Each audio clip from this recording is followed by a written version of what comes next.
ओम शांति। आज 5 अप्रैल 2024 के मधुर महावाक्य मुरली का सार। मीठे बच्चे, बाप को प्यार से याद करो तो तुम निहाल हो जाएंगे। नज़र से निहाल होना माना विश्व का मालिक बनना। प्रश्न, नज़र से निहाल किंदा स्वामी सद्गुरु, इसका वास्तविक अर्थ क्या है? उत्तर, आत्मा को बाप द्वारा जब तीसरी आँख मिलती है और उस आँख से बाप को पहचान लेती है तो निहाल हो जाती, अर्थात सद्गति मिल जाती है।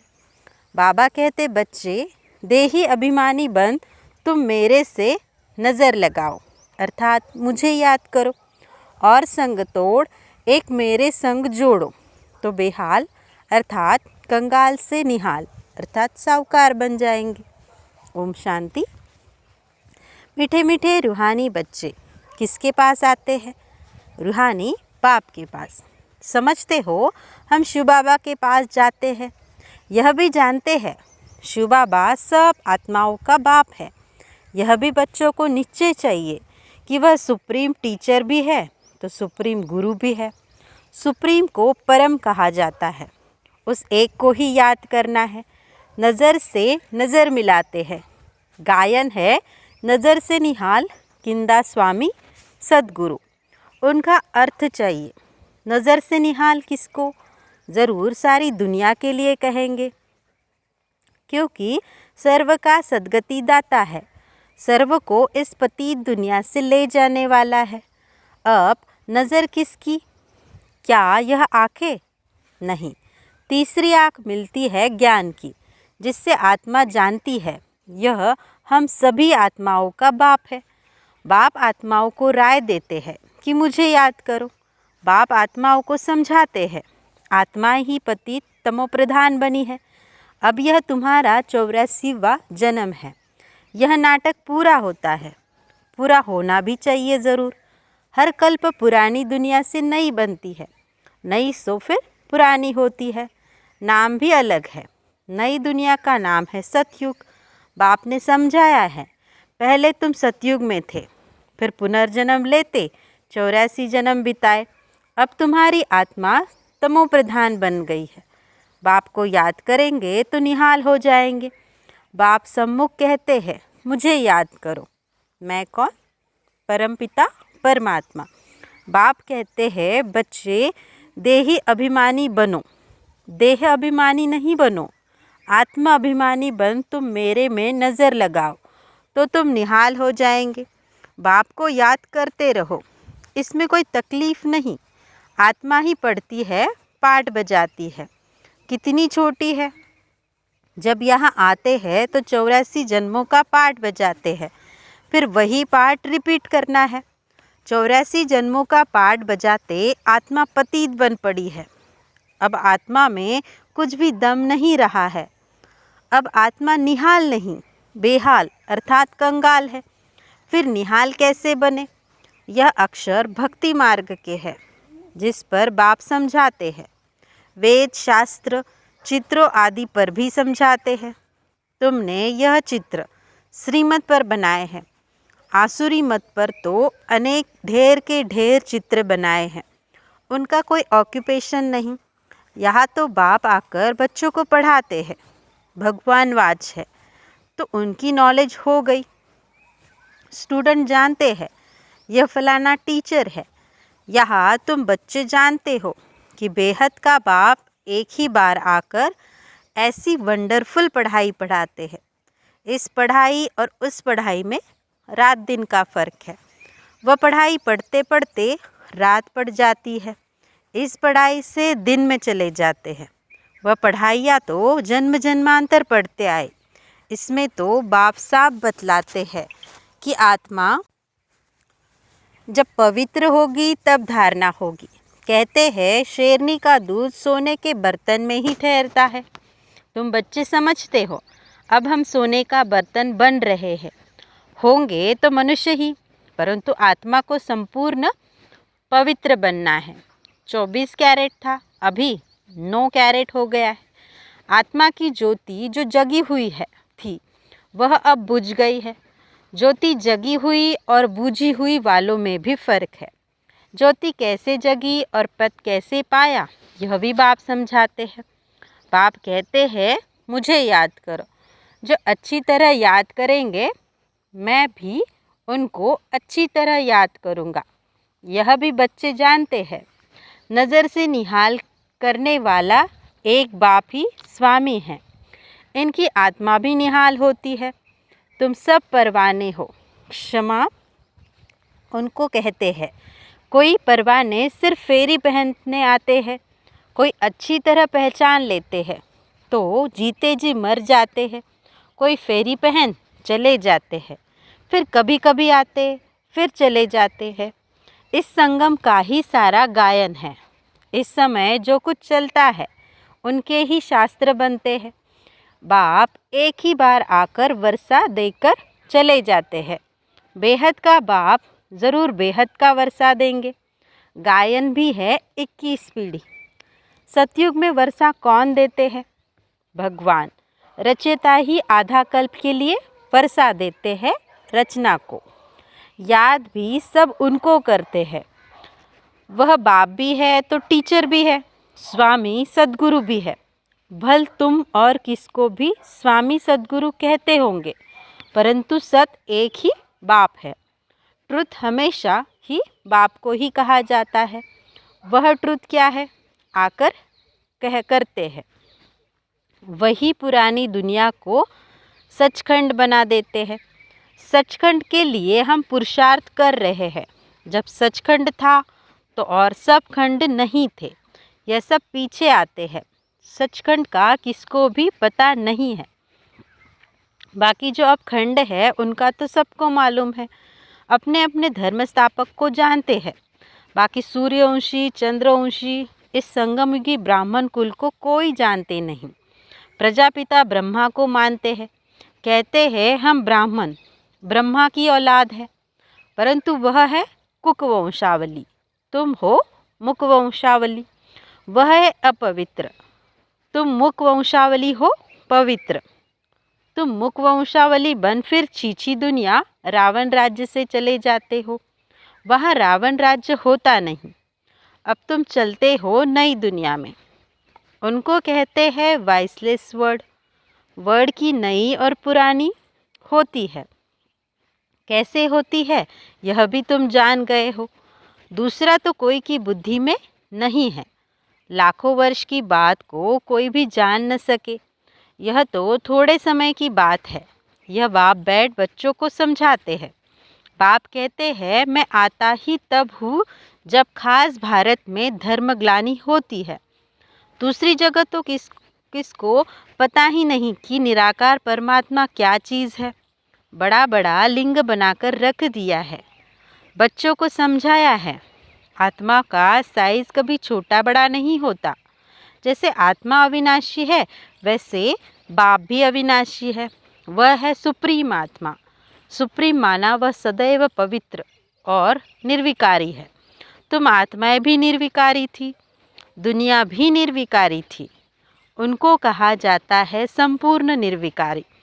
नई दुनिया फिर ज़रूर पुरानी होती है। कला कम होती जाती है।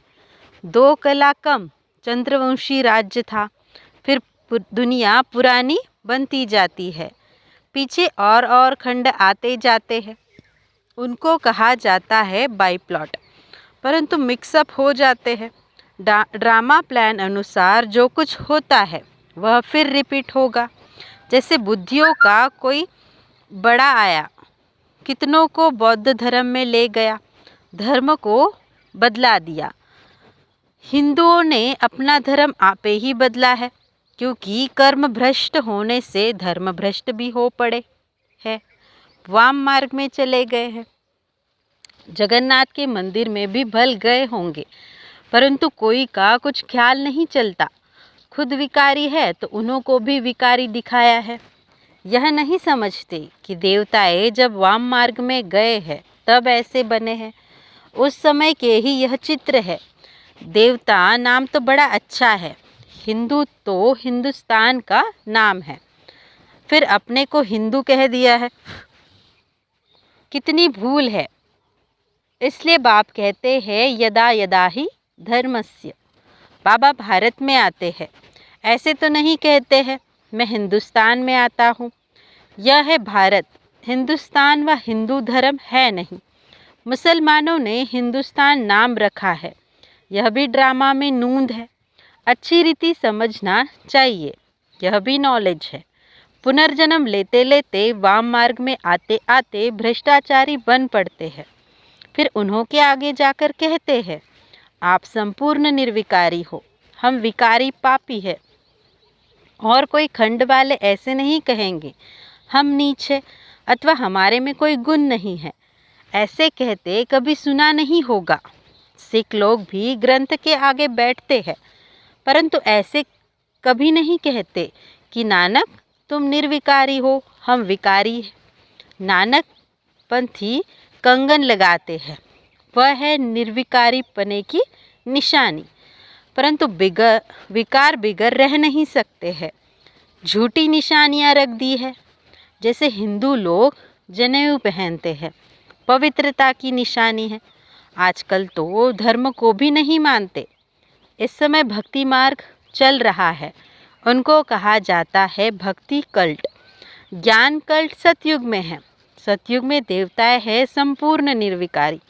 कलयुग में संपूर्ण निर्विकारी कोई हो न सके।